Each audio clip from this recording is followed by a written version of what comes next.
In November, I put together a video outlining my entire dividend investing journey and the point that I had reached at that time after about 10 months of investing. So, given it's the new year now, I'll give you a full breakdown of what my 2025 looked like and what my plans are for 2026.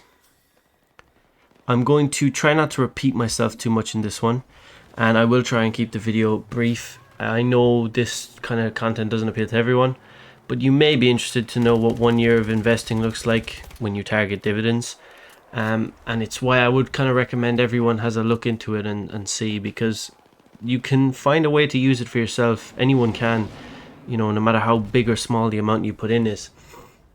So if you are interested in learning about the first 10 months of this journey in more detail, have a look at the other video. If not, here's what it's like since then. And just to say again off the top, this isn't financial advice. I'm not starting with a massive net worth either. I'm not going to pretend that this is life-changing money. But this is just a transparent look at what one focused year of dividend investing has looked like for me.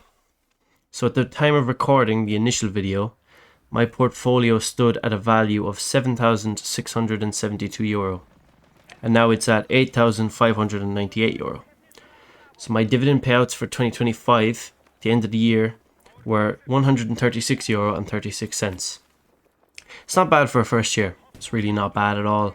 And I will keep investing in 2026, and I hope to invest enough to double my portfolio from where I was at in November. So ideally, I would like at least 15,000 in a portfolio at the end of 2026. And just like I mentioned in the last video, every dividend I've received since has been reinvested straight back into the portfolio. Nothing will be taken out from that yet. It's still just pure snowball. So I will go through first what's changed in my holdings since the last video until now. My first new investment of that time period at the end of November was French telecom company Orange. Bought €100 worth of their shares just before the ex-dividend date in December to receive the payout. It wasn't much, it was like €2 I think, but it's added another bit to the portfolio. I also bought €100 worth of EXW1, which is an iShares ETF that covers the top 50 European companies. I also bought €100 worth of EXSA, which is again another iShares ETF on European companies. This one, the top 600. I also invested in a few more new companies. So I bought €100 worth of Svenska Handelsbanken, which is a Swedish bank, and also Petróleo Brasileiro. Both of those investments were €100 each, and I will come back to them later. Another new company I added was €100 worth of Pirelli. And then repeat investments into, ETFs and companies I already held were €100 into the Vanguard Emerging Market Bond ETF, which is outlined in the previous video, €100 into Vanguard's S&P 500, and €100 into Total Energies company, and €100 into Repsol, €100 into Enbridge, and €100 into AbbVie.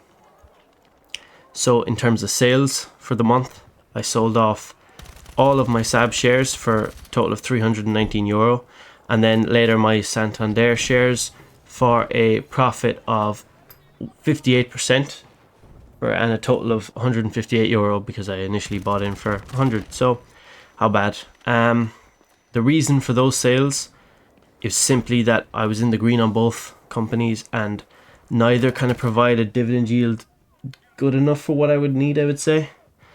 And there wasn't really enough of a reason to keep all of those ones.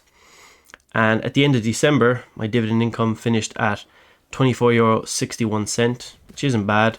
It's my second highest month in the year. So why the changes? My goal from the start with dividends has been to develop a monthly income from them. At the moment, I've got holdings in 32 different companies and ETFs, and I receive at least one dividend every month. And recently I decided that I want to split my investments into calculated percentages, so 3 different segments. 45% my investments are going to go into ETFs, all distribution ETFs that pay me in dividends. 40% will go into reliable EU and US stocks, big companies that you know are fine and will pay out a dividend even if it's only 3-4%. And then the remaining 15% of my portfolio will go into tactical high yield stocks. So at the moment, just to give a brief outline, my top 3 ETFs are VUSA, which is the Vanguard S&P 500, which pays out quarterly, and I own €1,336 worth of it.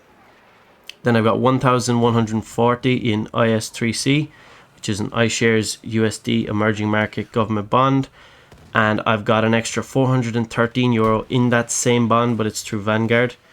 So those are my top 3 ETFs.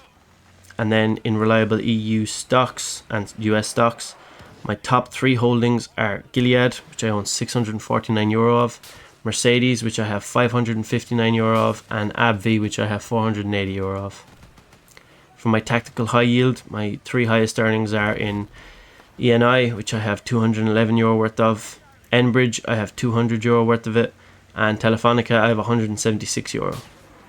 And this is also where Svenska Handelsbanken and Petróleo Brasileiro come in, because it is a good way of managing risk to keep these high yields lower, and obviously there's very good chances the dividends will be cut. And if I'm in the green, I will obviously be willing to sell, but if it's such a small percentage of my portfolio, it won't matter too much in the grand scheme of things. So that's the way I've decided to go about it. At the moment, I'm targeting an investment of €800 every month, which is a lot for me. It's between 20 and 30% of my income. It depends, obviously, because my income fluctuates month to month. For November, I earn 3,500. December, I earn 2,500. I try to make at least, if not 7, I can try and make 8 investments every month, and each one will be worth €100, which is why all of my investments have been in blocks of 100. So for January, my 8 purchases are divided as follows: 2 into ETFs, Vanguard Emerging Markets and S&P 500. 4 into EU companies, ING, Mercedes, BMW and Volkswagen. And then 2 tactical high yields, Enbridge, and another company which I'd like to add, which is BNP Paribas, which is Banking and Financial Services Corporation in France, with an 8% dividend yield. And I'm also planning on selling all of my General Dynamics shares after I receive their dividend in early February. And this is something that I want to mention that won't always get mentioned by financial gurus on YouTube. Consistently investing is not exactly easy. We have expenses. We get surprise expenses. Like Christmas hit me hard this year. My income minus expenses for the month of December was a net of €149. Like that's not easy. So what I've been doing is, while I obviously try to maintain investing at least €700 a month, I've also been selling off some of my shares that I'm in profit for, and they don't have great yields. General Dynamics yield isn't actually that bad, but I'm up €50 on an initial investment of 270, so I will sell those shares for that reason, because I also need money to live. So my plan is to just keep earning for the year and just keep buying. And I might make this kind of into a monthly update video. I know it's not the most entertaining, but you can then look back and see how the journey's going, and I can do the same. So I'm sure there's stuff that I've missed here in this video, and if you've got any questions, please do leave them in the comments below. I'd be happy to help anyone and answer any questions you have. Best of luck to you all in your investing journey, especially if you're going down the route of dividends. I would highly recommend it. And if you enjoyed the video, please do like and subscribe. Would be greatly appreciated.